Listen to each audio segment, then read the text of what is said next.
God, when He said to me, let us go into the house of the Lord. Who is glad to be in the house of the Lord? Can I hear an amen? Amen. One more time, can I hear an amen? Amen. Amen. And before we continue in our worship, I invite you to take a moment to greet your neighbors, turn to your right and to your left, and give him a handshake. Naalala niyo po ba yung handshake natin?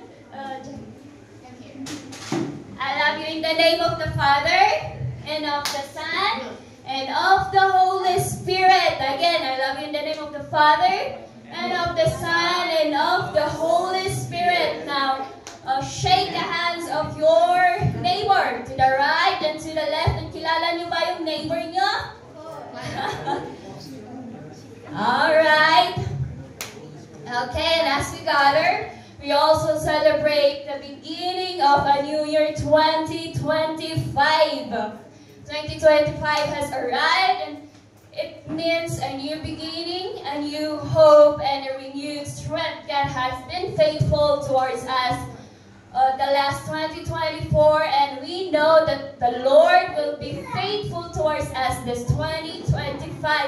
And as a church, we believe that the Lord has given us also a theme. Our church theme this year is Be Strong and Reliable. And I believe that we are all strong, we are reliable. Can you shout, I am strong! I am strong! I am reliable! I am reliable! Amen! And at this time, we are honoring God by the blasting of the shofar. So shofar is an ancient instrument where in the Bible, it has many purposes. And that purposes is like calling God's people into worship, declaring victory, and the blasting of the shofar is a call of repentance also. And now, as we blast the shofar, it symbolizes the opening of this year 2025, a year of new beginnings. So may I invite everyone, as we honor the Lord, to please stand. And as the shofar will blast, let us be reminded that we are called to walk in obedience, to live with a purpose, and to declare God's glory in this new season.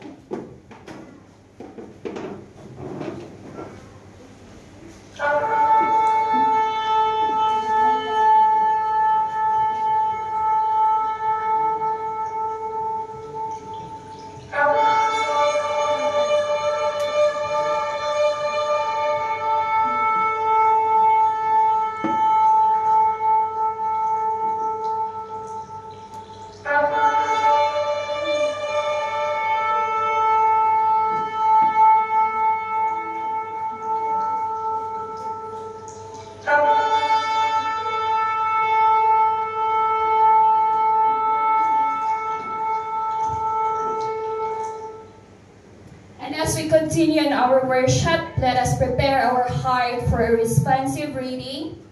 I will lead us into a short passage, and I invite you to respond aloud with the words that will be flashed on the screen. Let us be reminded that when we read this verse, let us read it with conviction, with joy and reverence, and understanding that God is with us in every moment of this year. The Lord has promised to make all things new. Behold, He is doing a new thing. We will not dwell on the past. We will look forward to the new hope and blessings the Lord has prepared for us. For the Lord is our strength and our shield. He is the source of our victory. We will rejoice in the Lord's faithfulness and trust in His promises for our future. He will grant us new hope, and His blessing will overflow in our lives. We believe that God will pour out His favor upon us, bringing forth new opportunities and victories. Though challenges may arise, we know that the Lord will fight for us, and we will be more than conquerors. We shall not be defeated, for the Lord is with us, and in Him we have the victory. up your hearts, for the Lord is renewing us and granting us victory in every area of our life. We walk by faith, knowing that our future is bright with God's hope, blessing, and victory. And the people will say, Amen. Amen and amen. And let us continue with our worship as I invite Brother Jordan to lead us in opening prayer.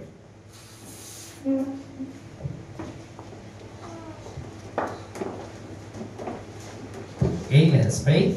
Yes, Heavenly Father, we praise you, we adore you, Father God, for your faithfulness, for your goodness sa buhay po namin, especially sa mga nakaraang taon. And as we welcome 2025, we believe that you will gonna do something po sa buhay po namin ng Panginoon. And Lord, as we begin our worship today, we welcome your Holy Spirit to move in every one of us. And we believe, Father God, sa worship na to, there will be healing, there will be deliverance, there will be freedom, Father God, na magaganap sa bawat buhay po namin as we feel with your Holy Spirit, Father God. Give us a heart that is worshiping you in spirit and in truth, and matatapos to na victorious and successful, Father God. And we trust everything into your hands, and we give you the highest praise, the highest adoration, and thanksgiving. In Jesus' name we pray. Amen. It's just another year that the Lord has given to us, but it's a new year because God is the God of new beginning. He is making all things new for us. Amen? So let us rejoice because there is always hope. There is freedom. Everything we need, we have it. We can have it in God's presence. So let's rejoice this morning because we are serving the God who can make all things new.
all my life, all my life. Who is for you? Oh, it's for you. So every beat of my heart is for you. Every breath in my life is for you. Everything that I do is for you. Everything's for you. Every beat of my heart is for you. Every breath in my life is for you. Everything that I do is for you. Jesus is for you.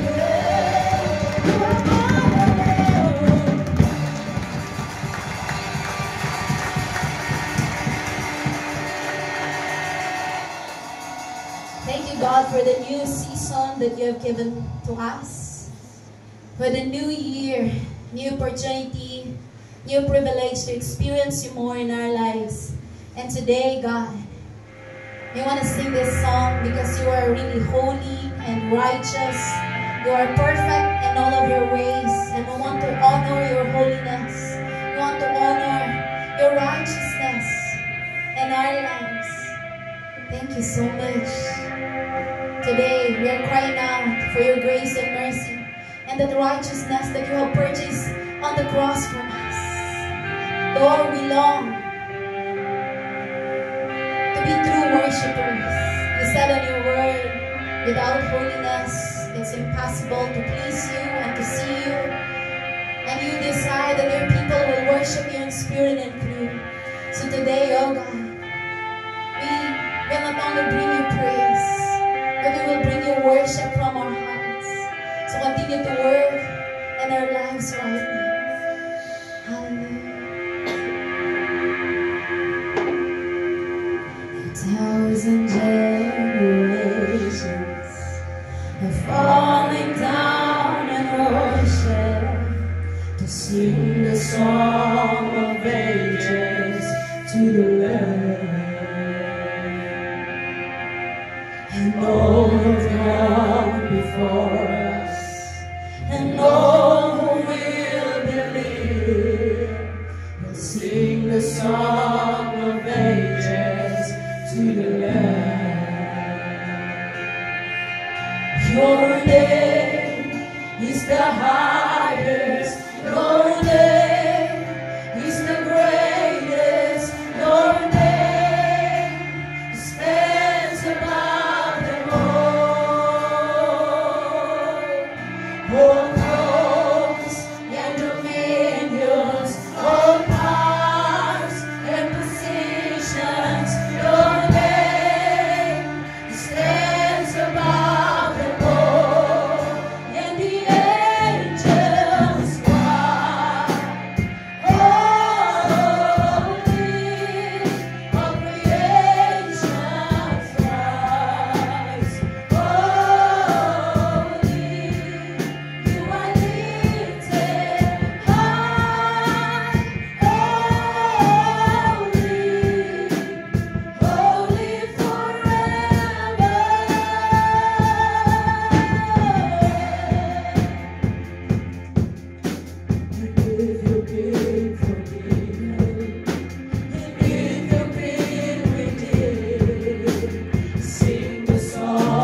Jesus, your name is the highest. Your name is the greatest. Your name stands above them all, above all thrones, all thrones, and dominions, all powers and positions.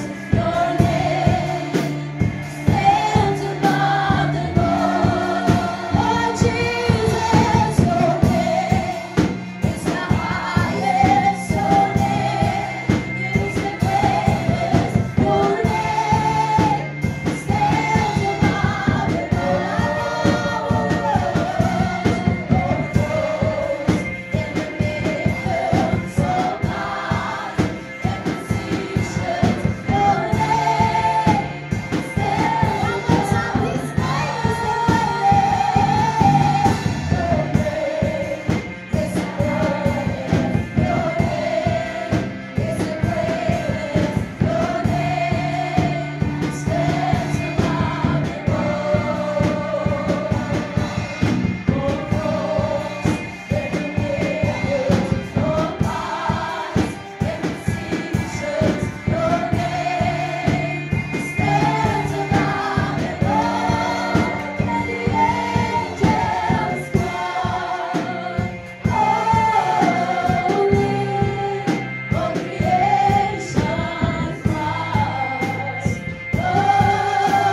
Jesus.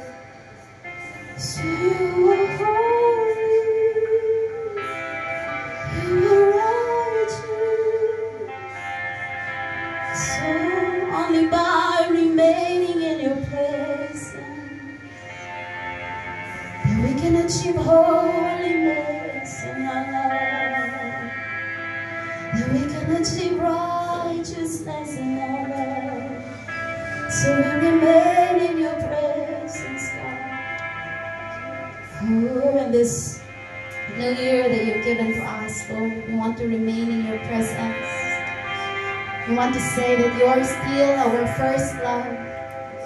You are still our faithful friend, faithful Father, faithful Savior, Redeemer. We are choosing to abide. We are choosing to remain in you. You said in your word that you are the vine, we are the branches. We remain in you.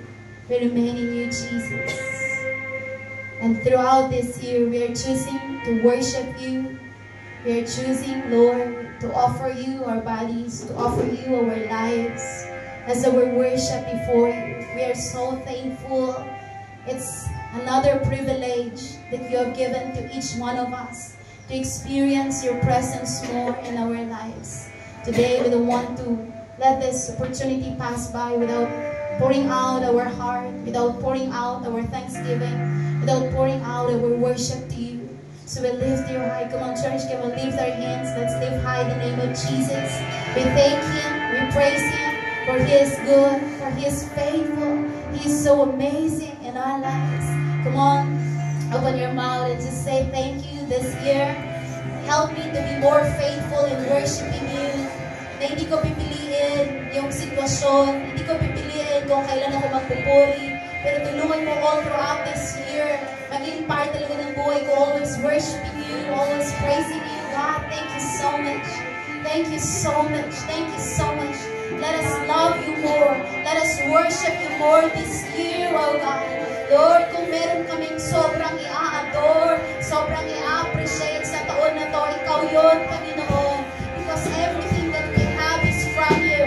Lahat na ma-achieve namin, dahil yun sa iyo, Panginoon. So thank you so much. All glory, all honor, thanksgiving, adoration, we offer it to you this morning. Receive our praise, receive our worship in Jesus' name. Amen and amen. Come on, let's clap of praise. We can get it this morning. Hallelujah. Come on, a clap of thanksgiving to our God. Let's receive it.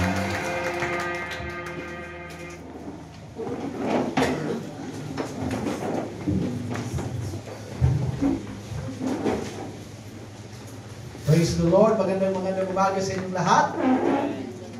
Kaya victorious 2025 sa ating lahat. Magitin mo ang katabi mo. Sabi mo sa kanya, wow, kumanda ka.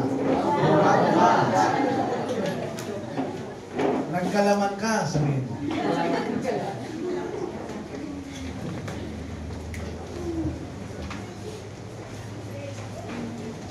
Praise the Lord for because of His goodness, because of His favor and mercy, that's why we are here sa umagang ito. Ngitian mo yung katabi mo. Yung ngiti na nakaka-encourage. Pakita mo yung ngiti na mas mahal pa kaysa sa ginto. I'm so blessed to be with you ngayong umaga.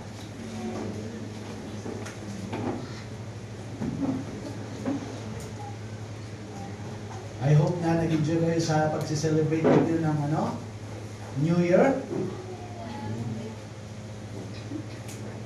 Ng Pasko at saka New Year. Gaano kasarap yung mga niluto nyo. Kaya nagdagdag kayo ngayon ng ganda at gwapo at tangkad at talino. Amen? Yung mga kinain natin nakakatalino yun, di ba?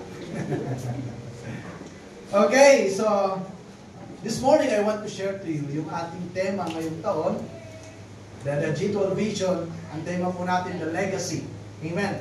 So I believe this year, God has called you, God has appointed you, God has chosen you to make a legacy. Hello? Wherever you are, in your school, in your campus, Okay, sa community natin, sa trabaho natin, God has called and chosen us to make a legacy.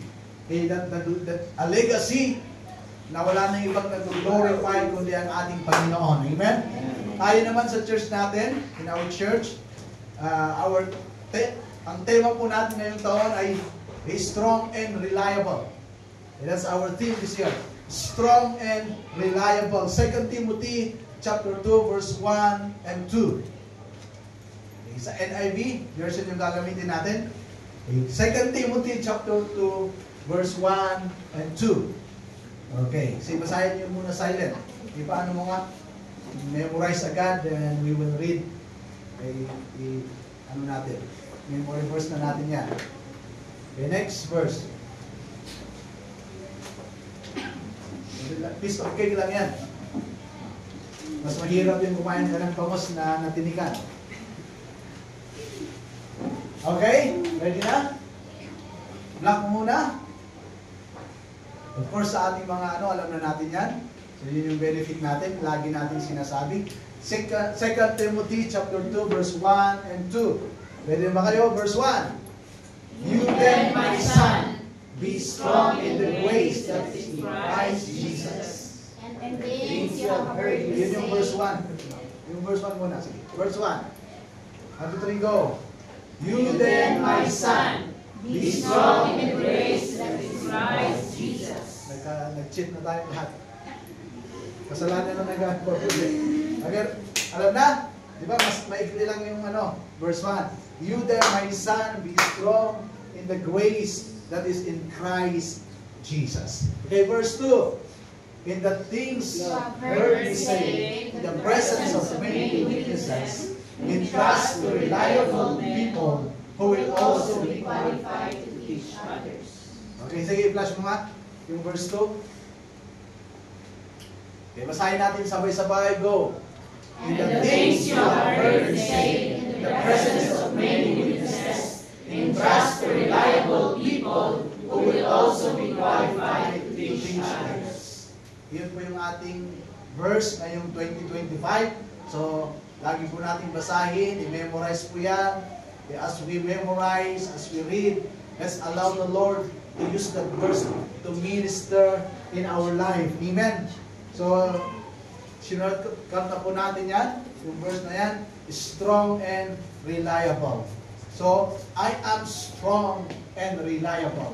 You are strong and reliable. Pwede mo bang sabihin na I am strong and reliable?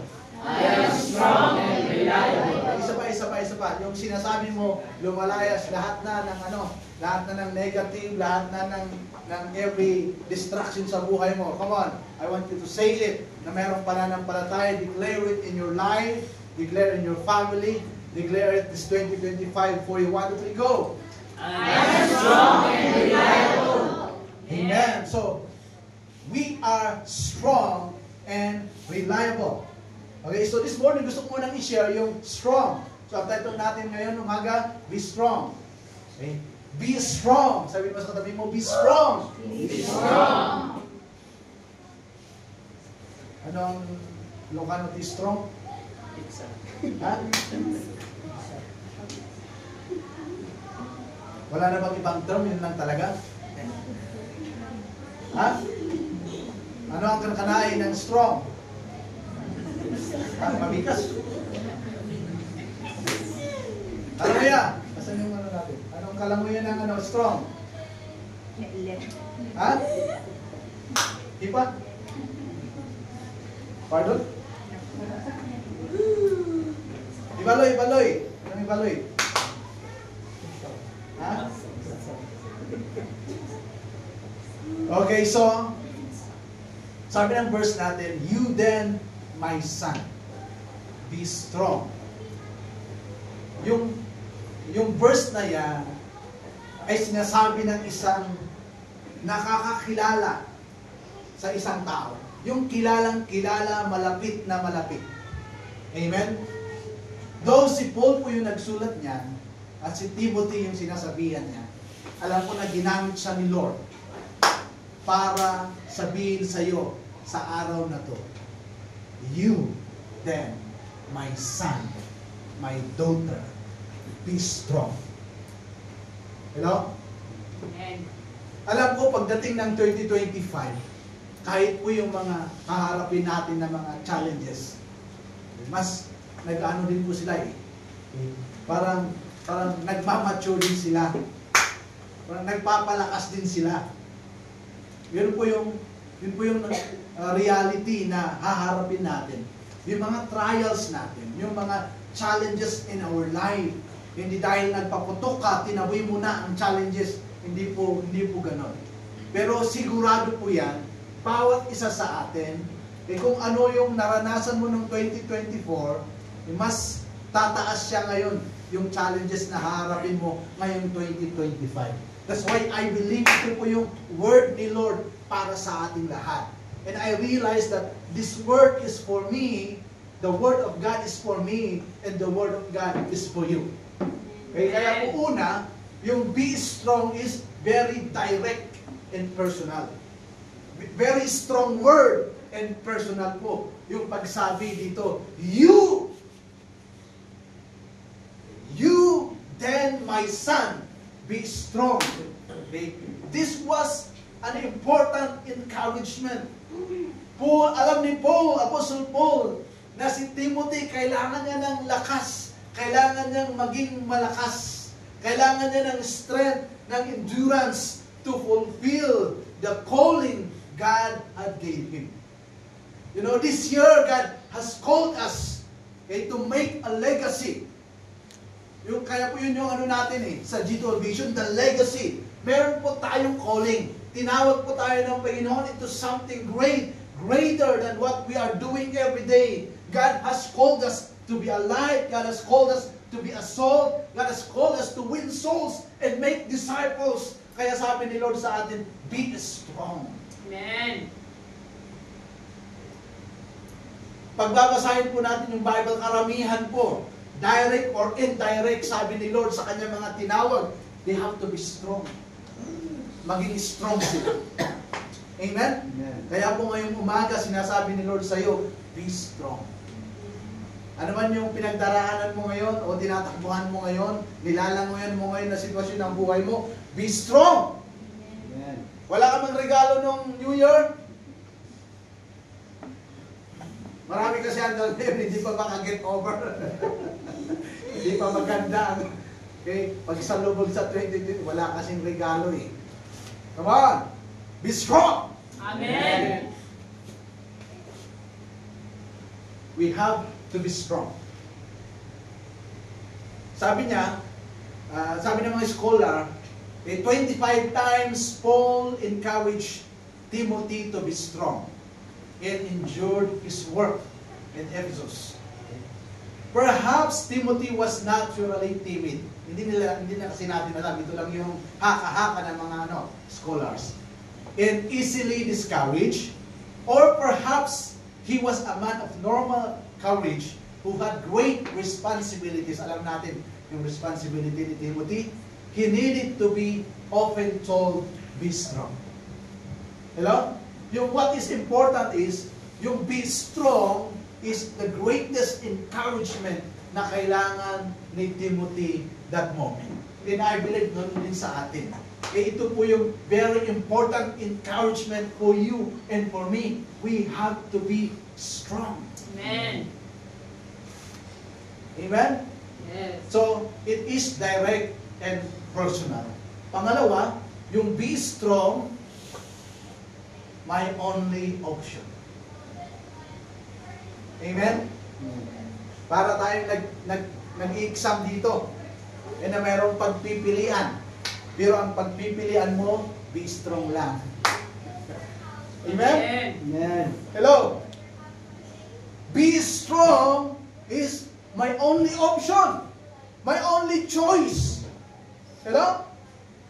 Ibig sabihin, kahit nanghihina na ako, kahit papatay na ako, yes!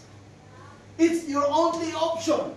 It's your only choice to be strong. Hello? Why? Because it is a command, not a request. Amen. Nakikita niyo ba yung verse natin? Is that a command or a request?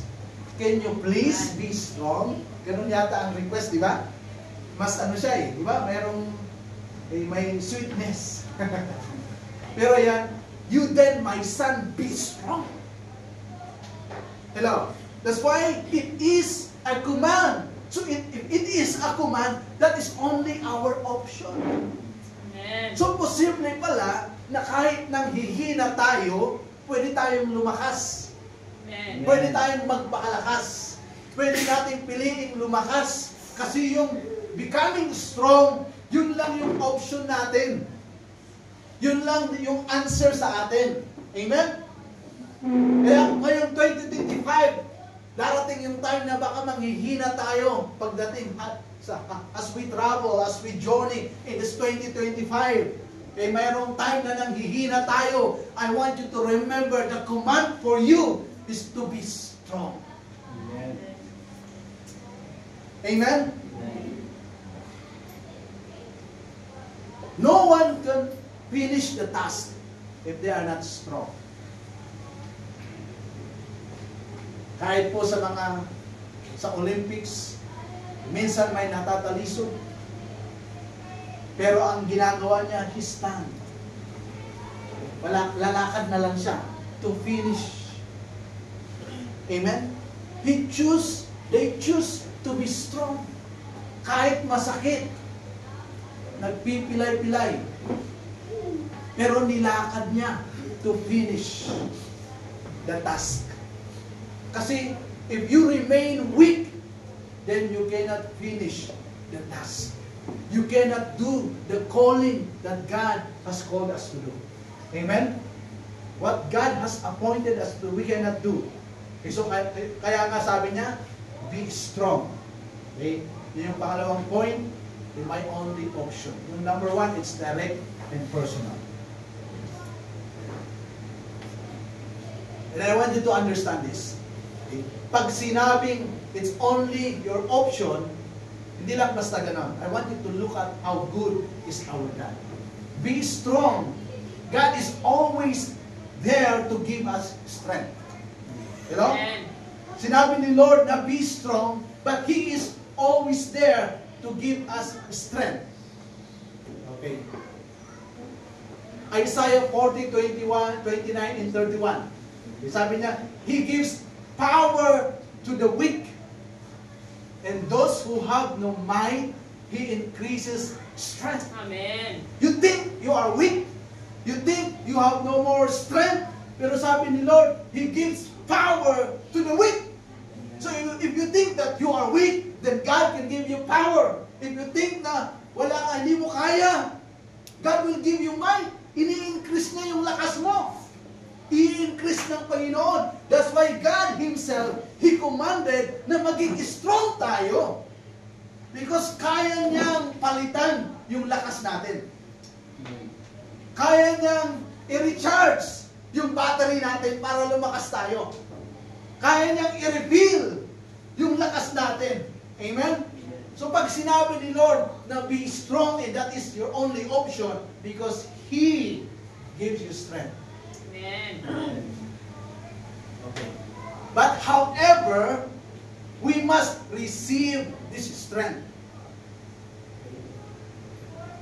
Sa Ephesians chapter 6 verse 10 to 11, sabi niya, finally, be strong in the Lord and in His mighty power. Put on the full armor. Hindi lang, it's wonderful, it's amazing na naririnig natin, na mababasa mo, that be strong in the Lord. Pero sabi niya, we have to do something. Hindi po tayo lalakas pag sinasabi lang natin. Hindi po tayo lalakas pag nakaupo lang tayo. We have to put on, we have to do something. Kaya sabi niya, put on. Kaninang umaga, nung nagbihis kayo, nakaupo lang ba kayo? Pagkatapos yung naligo, o kahit nung hindi kayo nalog, kasi naligo na kayo nung 31. Tibig sa tubig eh. Anong ginawa nyo? Nakaupo lang ba kayo? Tapos nabihisan na kayo? Ganun ba? O meron tayong ginawa, we put on our clothes. Hello? God will give us strength, pero sabi niya dito, put on. We have to do something. Faith plus action. That's why always the same. Amen? Faith plus action. Hindi mo lang basta sinasabi, pero meron kang action. Nowadays, it's very challenging to raise a child. That's why ang mga parents today, very challenging. Yung mga mag-aasawa pa at mga anak, more challenging sa inyo. Hello? Kaya sabi ni Apostle Paul, pag ako, remain single. Yun yung sabi niya. Okay. Sabi niya doon na, inaano ko kayo sa mga ganong challenges. Today, it is very challenging for a parent. Kaya siguro sa ibang bansa, mas pinipili nilang mag-raise ng aso kaysa tao. Kasi okay pa ang aso. Pag iti-train mo, trainin mo na sabihin mo, upo, uupo yun. Na higa, hihiga. Na kakain, kakain. Na kunin yung bula, kukunin niya yung bula. Pero yung mga anak natin today, parang kahit 1,000, ilang beses mong sabihin, hindi nila gagawin. Ganun po yung challenge of raising up a new generation ngayon. Nung baby sila, grabe, di ba? Wala tayong masabi. Pero nung lumalaki na sila, that's the challenge. Okay.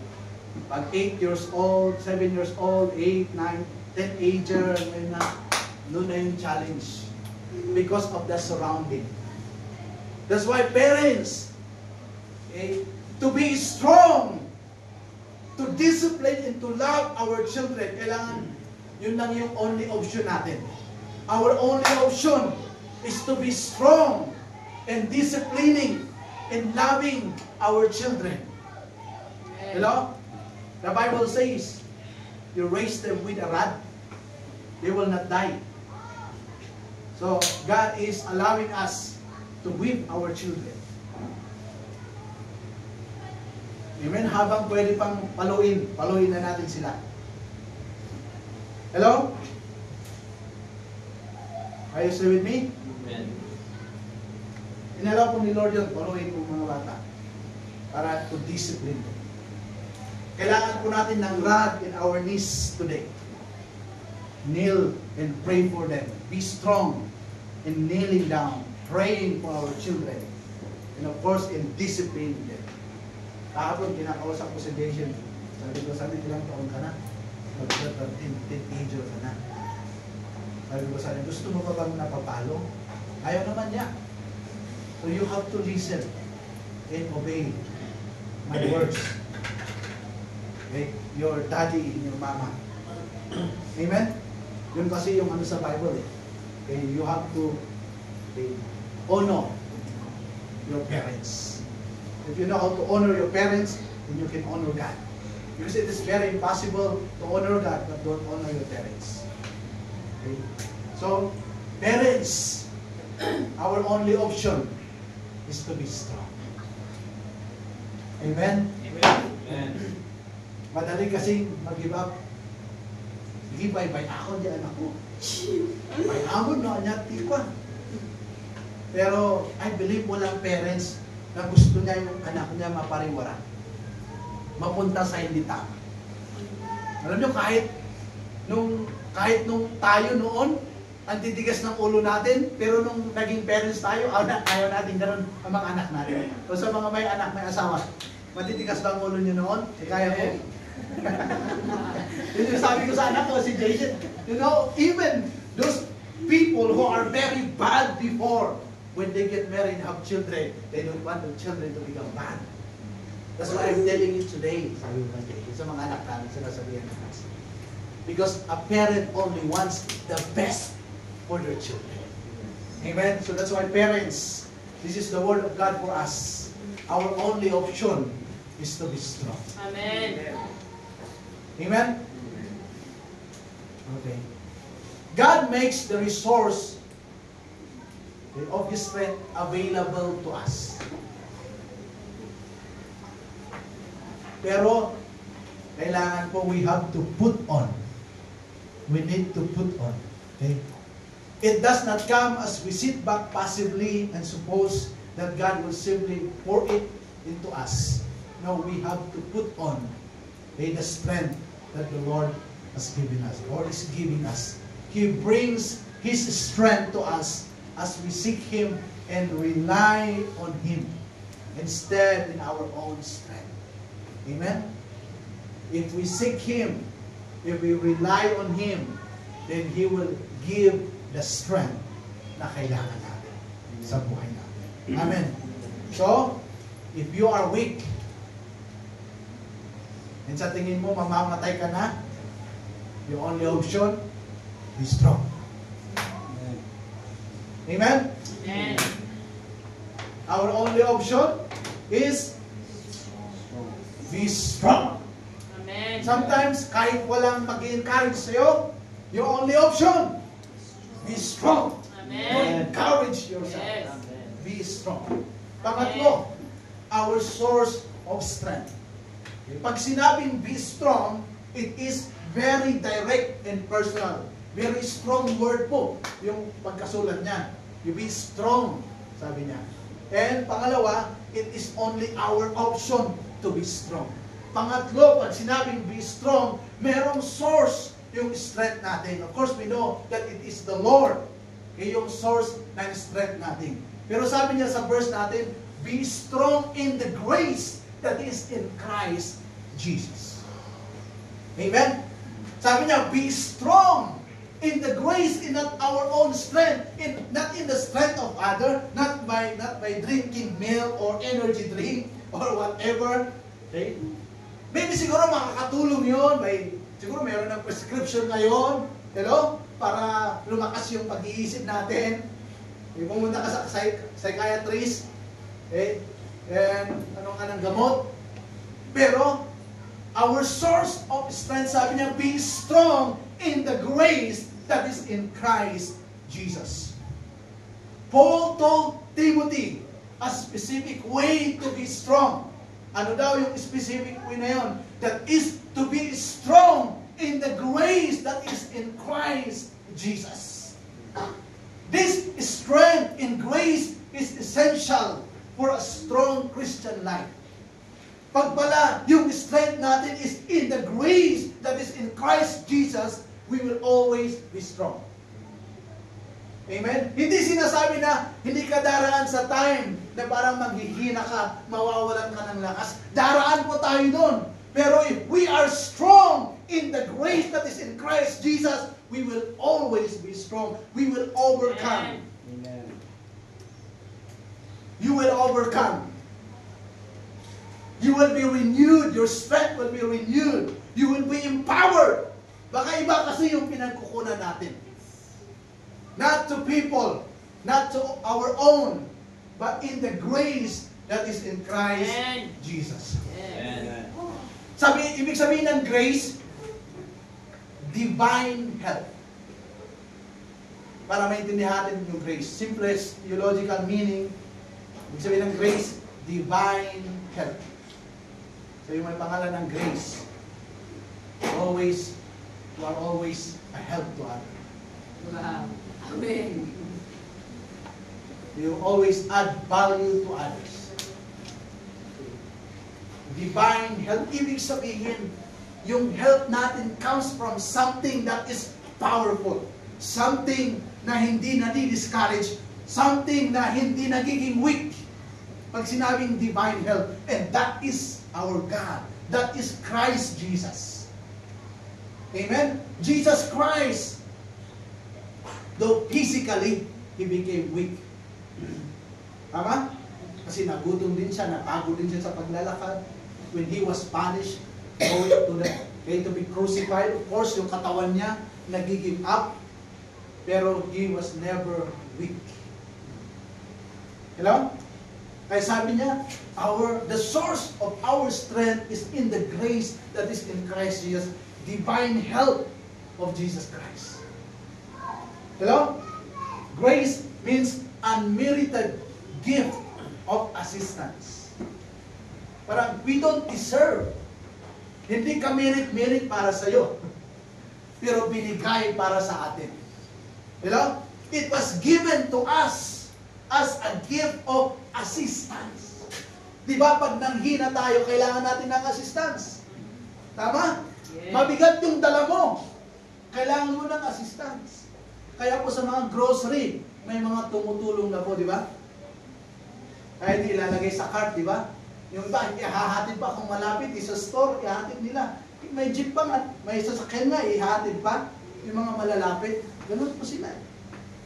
Nag-offer sila ng assistance.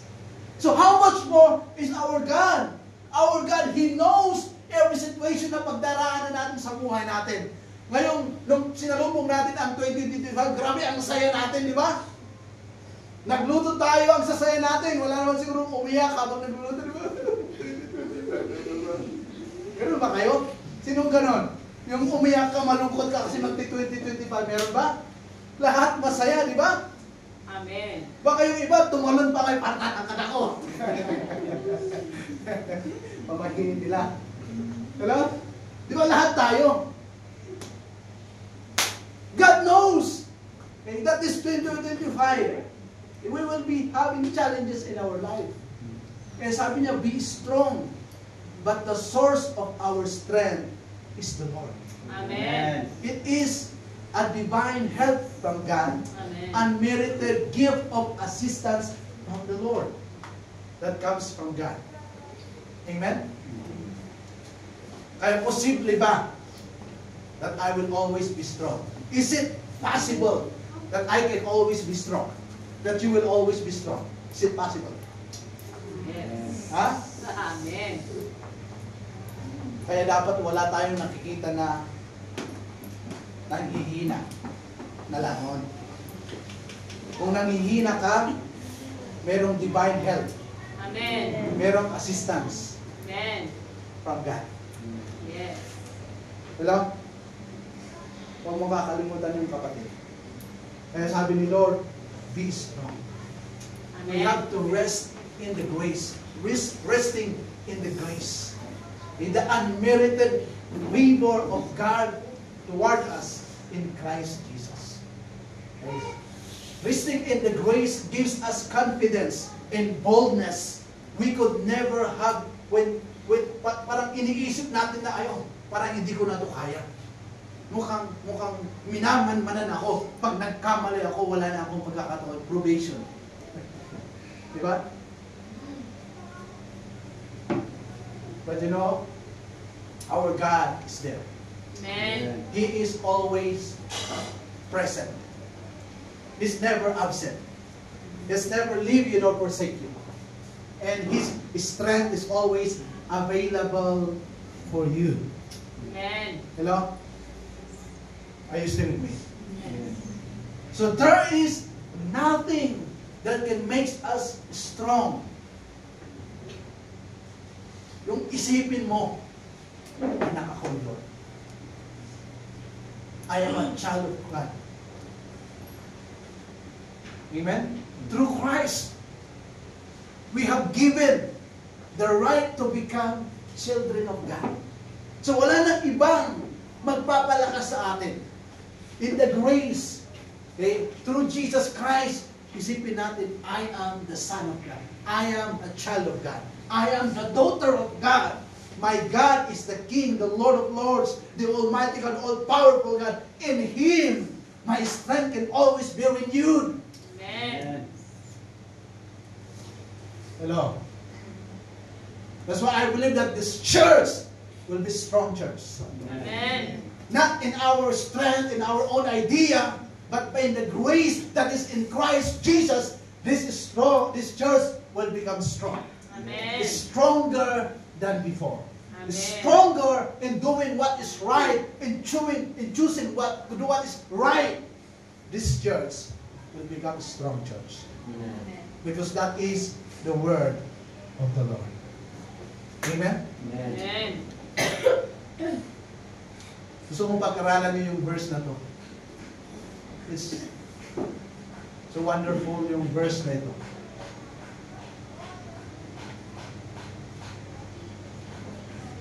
Okay, 2 Corinthians chapter 12, verse 9 to 10. Pwede ba makilagay? 2 Corinthians chapter 12, verse 9 to 10.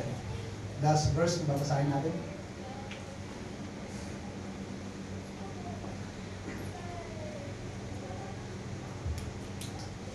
Okay? Sabay-sabay, 1, 2, 3, go! Consider me, my grace is sufficient for you, for my power is made perfect in weakness. Therefore, I will boast all the more gladly about my weaknesses, so that Christ's power may rest on me. Amen. Amen. Sino sa inyo, sa tingin nyo, you are weak? Today, you are weak. Kagaya ni Paul. Si Paul po yung pagbabasahin natin. Sabi niya na there is something by Paul. And he asked the Lord to remove it or to heal it sa kanya. Pero sabi ni Lord sa kanya, my grace is sufficient for you. For my power is made perfect in weakness. Kaya sabi niya po sa Paul, therefore, I will boast all the more gladly about my weaknesses, so that Christ's power may rest. Amen. Eh, umaga, if you think you are weak, you cannot do it. There's no more way, there's no more door for you to recover, to be strong. Sabi ni Lord sa iyo, my grace is sufficient for you. In your weakness, yung kapangyarihan ng Panginoon mas nangingibabaw. Paggamot mo yan, in your weakness, sabi niya, mas nagiging powerful, yung gamot na yun nagiging effective because of that weakness. Parang, di ba yung mga gamot po, pag wala kang sakit ng ulo, hindi ka nagtitake ng ng sakit ng ulo. Tama? Tama? Yes. Kung may sakit ka ng ulo, saka ka bibili ng pampano ng sakit ng ulo. You understand? Ganun po yan eh. You are weak. Mas nagiging effective yung kapangyarihan ng Panginoon sa buhay mo. That's why if you are weak, then you are strong. Amen. Sabi ng Apostle Paul. If you are weak, you are strong. In the grace, yun lang ha, in the grace that is in Christ Jesus. Amen. Amen? So lahat po tayo, naniniwala ako, ngayon 2025, hindi ko alam kung anong sinalubong sa inyo, kagabi lang,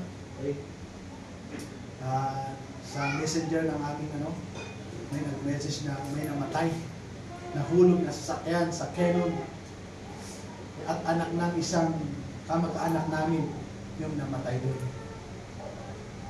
Ganun po yung salubong ng 2025. Kahit ngayon, hindi pa 2025, maraming ganun, di ba? Napakasakit na pagsalubong ng 2025. Parang nakakahina. Anong lakas natin to face this 2025? Pero sabi ng salita ng Panginoon, in our weakness, nagiging mas perfect yung kapangyarihan ng Panginoon sa buhay. Amen? So, anong sinasabi nun sa atin? Anong message nun sa atin? Sinasabi niya na, kaya mo yan. Kaya mong tumayo. Kaya mong maging malakas. Amen. You can overcome, you can conquer. Why? Because of the grace that is in Christ Jesus. Ano yung lagi natin tatandaan? In the grace that is in Christ Jesus. God's power will be more perfect and effective in our weakness. The more na magsashine, the more na makikita yung kapangyarihan ng Panginoon sa buhay mo. Even in moments that you are weak, but you rely on the divine help that is the grace in Christ Jesus. Amen. Wow, what a moment to celebrate. Kahit ngayon nanghihina ka, let's celebrate the goodness of our God. Yung word ni Lord sa atin for us today, na be strong, hindi lang very strong word and very personal and direct. Pero, grabe pala. Ibig sabihin, kaya ako sinabi na be strong, sabi ni Lord. Kasi I am there for you. I will help you. I will be with you. I will never leave you. That's why be strong. Amen? Come on, be strong. Be strong always. That's our only option to be strong. Amen? Amen, pwede ba tayong tumayo?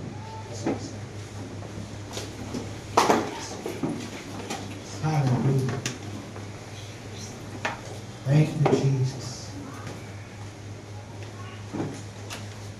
Hallelujah. Hallelujah. I don't know what happened to you, or what is your present situation today. But you know, God is telling us, be strong. Be strong. Maybe someone is doubting na nothing good will happen to me this 2025. But sabi ni Lord sa iyo, be strong. Maybe some may mga fear. They have fear. This 2025. But sabi ni Lord sa iyo, be strong. Be strong. God is telling us, let us be strong. It is very direct and personal. It is only our option. But the source of the strength is in the grace that is in Christ Jesus. Assistance is with you. Divine help is with you. Hindi ka iwanan ng Panginoon. Just choose to be strong. Amen? Pwede ba kayong umaga? Yun yung commitment natin kay Lord. Yun yung prayer natin, yun yung panalangin natin na, Lord, starting today, kahit may problema ako, may darating na challenges sa buhay ko ngayon, o sa darating na mga araw, Lord, my commitment to you, I will be strong in my love for you. I will be strong in my relationship with you. I will even be strong in kneeling down and praying before you. Lord, I will be strong to be alive, to be a salt to my family. Kahit parang nakakadiscourage na, Lord, but I will be strong to stand in the gap for my family, for my friends, for my nation. When I want you to pray right now, the Lord is here. The Spirit is here. The Holy Spirit is here. Kung today kailangan mo ng strength, come on. God is here. You just ask the strength in the grace that is in Christ Jesus. Divine help will come here. Come on. I want us to pray right now. Open your mouth. Come on, open your mouth and pray. Come on. You seek the Lord right now. Hallelujah. Oh, Jesus. Yes, hallelujah. Oh, minister to us, Holy Spirit. Minister to us, Holy Spirit. Minister to each and every one of us, Holy Spirit. Holy Spirit. Hallelujah. We thank you for your word for us. Lord, that we have to be strong. It is only our option because our strength comes from you, God. Lord, I pray and I believe right now, Lord, lahat kami, we will choose to be strong, God. Whatever situation we are in right now, whatever circumstances we are facing right now, Lord, we will only choose to be strong, God. Because our help comes from you. Our strength comes from you. You will assist us. You will help us, Lord. Ay naniniwala ako, Panginoon. every one of us will overcome. Every one of us will grow stronger and stronger in the grace that is in Christ Jesus. Salamat, Panginoon. Salamat po, Lord.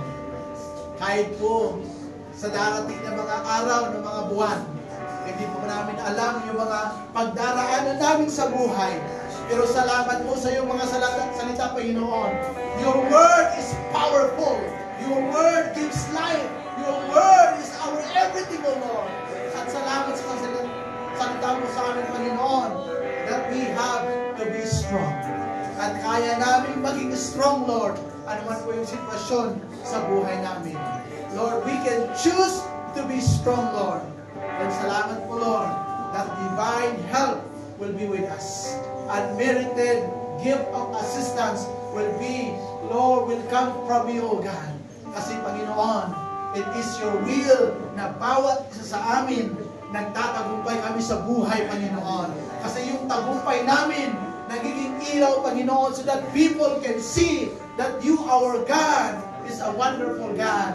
Salamat po, Lord, because as we shine our light to people, people will see your goodness in us and they will praise you, God. Salvation will be abundant in our family, in our community, Lord, in our marketplaces, O God.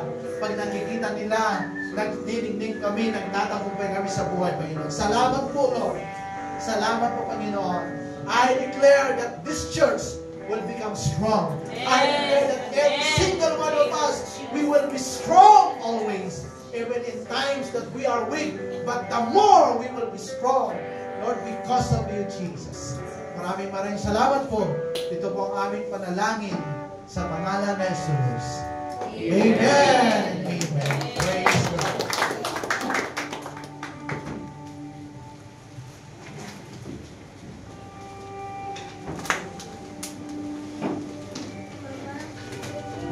Manatili po tayong nakatayo. Tapos na po yung preaching, but gusto ko lang pong basahin itong passage na napakaganda before we give our thanks and offering.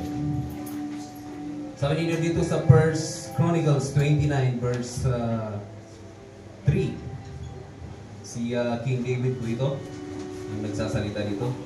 And now, because of my devotion to the temple of my God, I am giving all of my own private treasures of gold and silver to help in the construction. This is in addition to the building materials I have already collected for His holy temple. Sa verse 4, I am donating more than 112 tons of gold from Ophir and 262 tons of refined silver to be used for overlaying the walls of the buildings. Yun po yung offer ni Lord. Offer ni King David para kay Lord. And ito naman yung mga family leaders. Sa verse 6, then the family leaders, the leaders of the tribes of Israel, the generals and of the captains of the army, and the king's administrative officers, all gave willingly. Ito po yung binigay nila.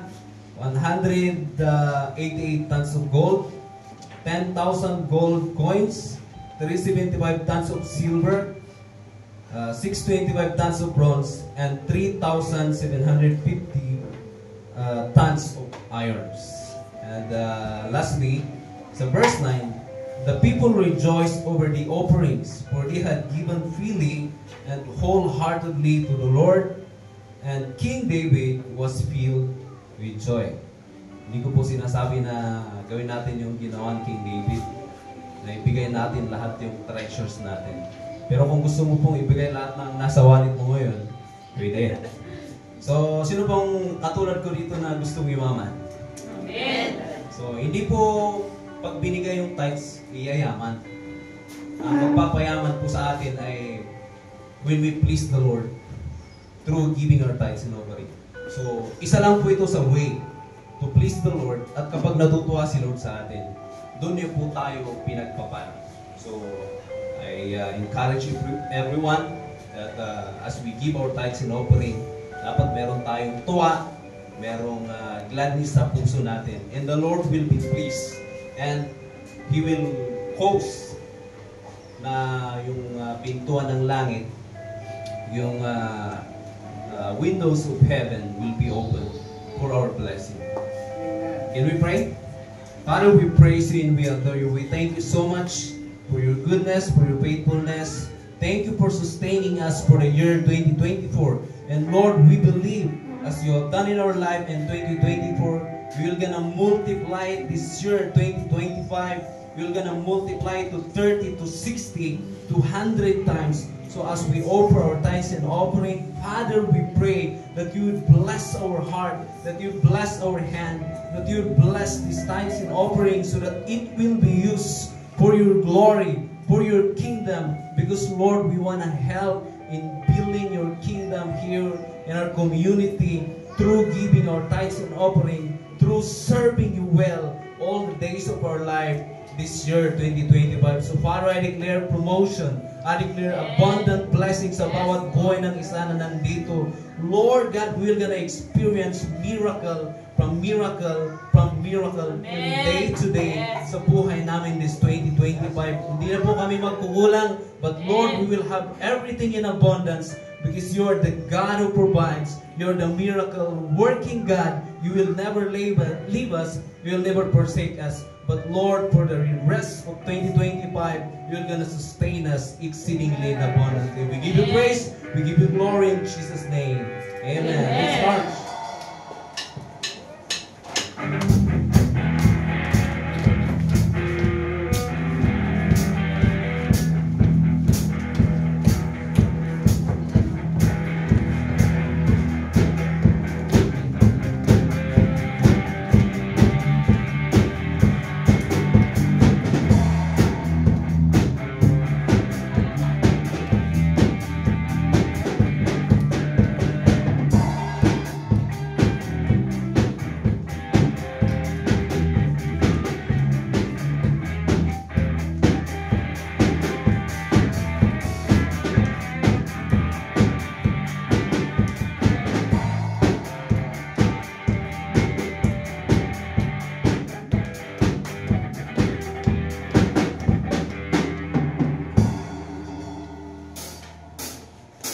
Today is the first day of our Daniel fasting. Who is aware of that? What is Daniel fasting? If you know Daniel, sa Bible, he only ate fruits and vegetables. Pero dito, I think to follow sa ating GC, sa ating page, ano yung pwede sa Daniel fasting. Root crops, brown rice. Di ba dati olive oil lang tayo, but this time, sinabi na niya, Pastor, na pwede ang coconut oil. Kasi yun daw yung olive oil natin dito sa Pilipinas. So, ang daming pwede, except lang ng meat, fishes, mga ganon. Let's be healthy in body, also in spirit. So, mamaya, launching, and orientation and launching ng community, ano po yun? Life change natin after lunch, 1 p.m. So, we are encouraging you to come and join. Ano ba yun? Para mapakinggan nyo, malaman nyo, ano yung ginagawa natin. Let's engage sa ginagawa ng church. And I believe that this year, kung in line yung isip puso natin kay Lord, mas gagawin natin kung ano yung nakakalugod sa Kanya. Amen? So, pakitanong sa mga cell leaders, ano po yung Daniel fasting? And then this year also is giving of first fruit, best fruit offering. I don't know kung preparation na pastor yun, pero kung if hindi, we ask mga cell leaders, ano yun? Anong gagawin natin this year? And I believe they will gladly na ituro sa atin. Amen? So, come on, let's be away from blessing. Tawanan na. Pwede bang tignan mo yung katabi mo and sing this song with gladness, joy.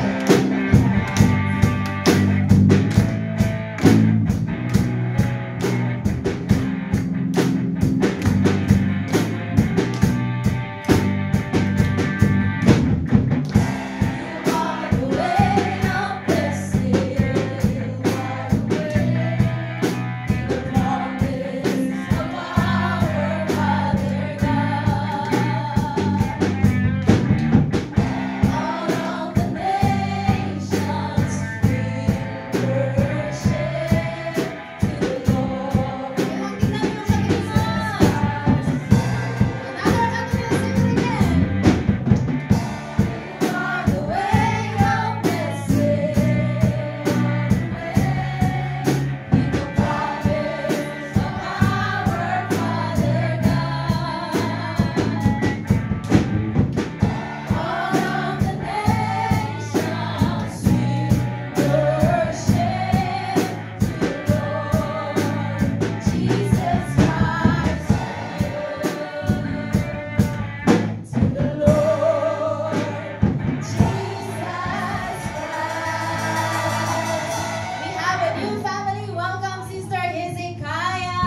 natin in joining our worship today. Can we pray for Sister Hezekiah? Oh, Sister Hezekiah. Can we just declare a prayer of blessings on your Father? We thank you for the life of Sister Hezekiah. Thank you for bringing her in this church, in this family, to listen, to hear kung ano yung gusto mo para sa kanya. We declare all kinds of blessing, breakthrough, protection be upon her life and even her family. We bless her in Jesus' name. Amen. Come on, let's bless her.